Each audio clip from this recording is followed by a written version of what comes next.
morning, July 6th, 2026, day 35 of the trip. Woke up on the Liard River in British Columbia. Oh, there's a bison. So big. Wow. That's so cool how they travel in such big herds like that. Yeah, just found that site that we stayed at, free obviously, on I Overlander. It was right on the Liard River. Really beautiful sunset. And it's been 2 nights in a row that we have not had darkness. So 2 nights ago I woke up at like 1 a.m. and I wasn't sure if I was dreaming or what, and it looked as if the sun was just kind of going down, but it was obviously 1 a.m. So then last night woke up at 3 and confirmed, and after researching, that we have crossed into what some will call the twilight zone. The sun never goes completely down. Go down enough to make the sky completely dark. So at 3 a.m. you could essentially, good eyes, you could probably read a book. Oh yeah, it was plenty light enough to do whatever you would need to do. Yeah.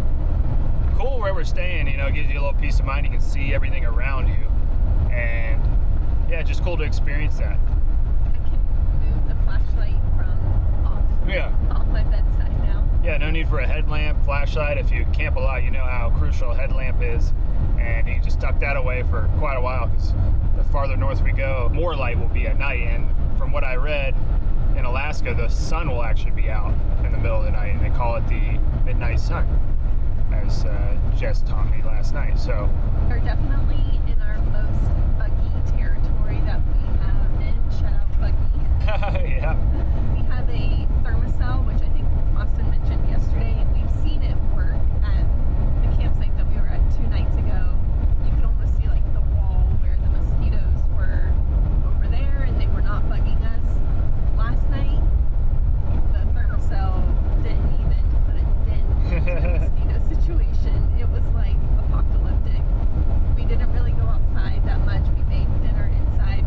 One, because of the bear that we saw on the way in, but then also just hounded our van. I mean, I took a video with my phone. You couldn't really see it that well, but there was maybe 30 mosquitoes on every window. Yeah, it was pretty gnarly. And anytime you went outside, they engulfed you, and you had to be real quick about opening and shutting the door. And good thing is that site did mention the bugs. So, I mean, I'm sure we'll deal with similar situations like that, and that's okay. It's the price you pay for beautiful views. Yeah, and true wilderness. Some chemicals being sprayed. Yeah, we learned last night the mosquitoes are so bad up in this area, and it has to do with them freezing, their eggs freezing, and then them rehatching, and all at once. The ice melts, they all just hatch at once. Yeah, and there's nobody spraying pesticides, or you know, if you live in a neighborhood, you see that truck go down your road. But what was nice this morning, the wind kicked up, and that definitely helped. Yeah. Able to go outside, let Otto run around, because before that, I mean, he was out for a second and he had like so many all over his face. The tap for today is another 250 miles on the Alaska Highway. We are headed to the Morley River. I think that's how it's pronounced. And it is actually in the Yukon, which is going to be pretty cool to cross borders into the Yukon. I mean, the word Yukon just feels just like you're up there in it. You're in the Great White North. I mean, that is it. So that'll be cool. Check that off the list. If everything stays on schedule, we should be, I'll have Jess tell you about the plan for Alaska, because we actually are going to get to Alaska a little sooner, but then have to pop back out into British Columbia. If you're familiar with the map, or if you're not, Alaska is actually like split, not in half, because it's not nearly as much land as the northern region, but there's a small section that actually is completely separate from the rest of mainland Alaska. That's where the Tongass National Forest is. Haines is a town we'll actually be going to. Is the other one? Skagway. Some of them are more like cruise stop sites, because these towns don't have a lot of roads that you can drive on along the Alaskan Highway. The Yukon will actually fork down south into Haines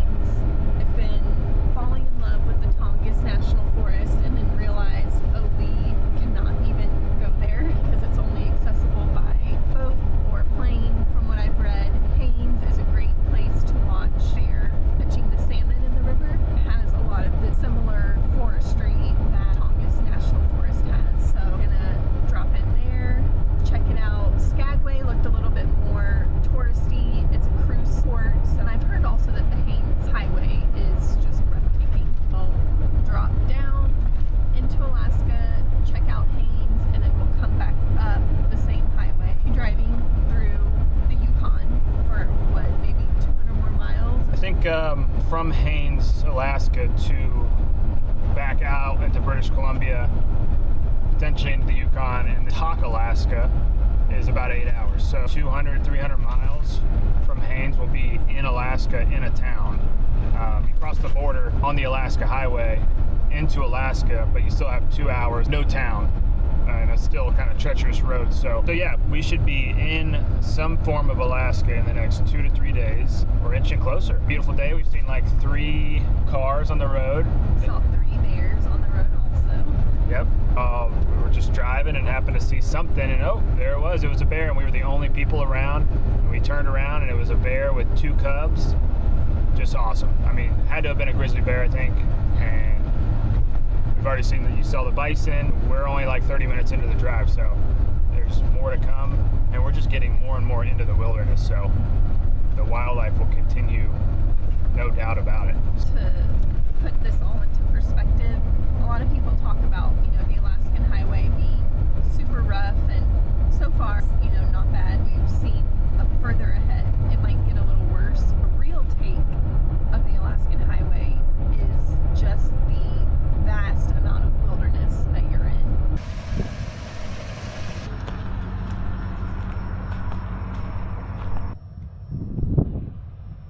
Yukonian strawberries. Wild strawberries in the Yukon.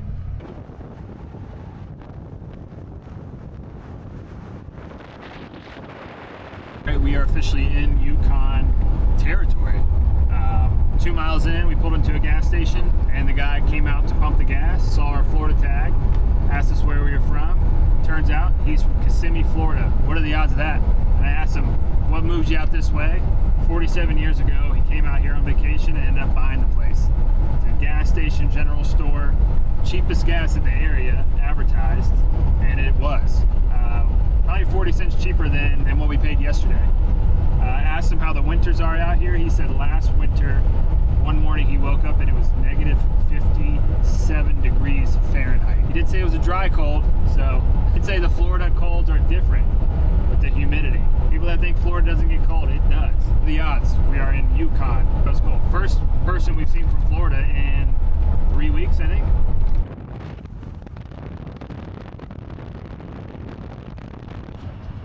I would like to buy one of those, please.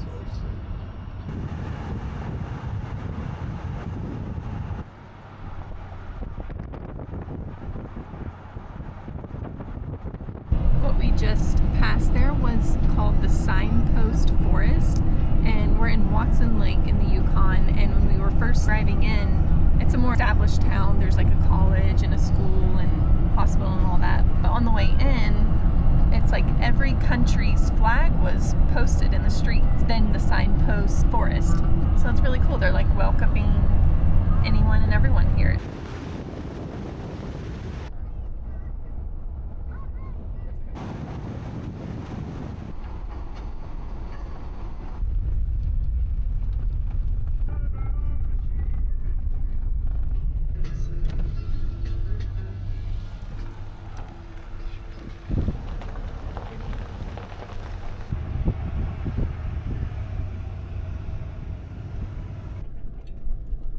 We're here, bud. We're here. We're here. We're here, bud. Hoping tonight.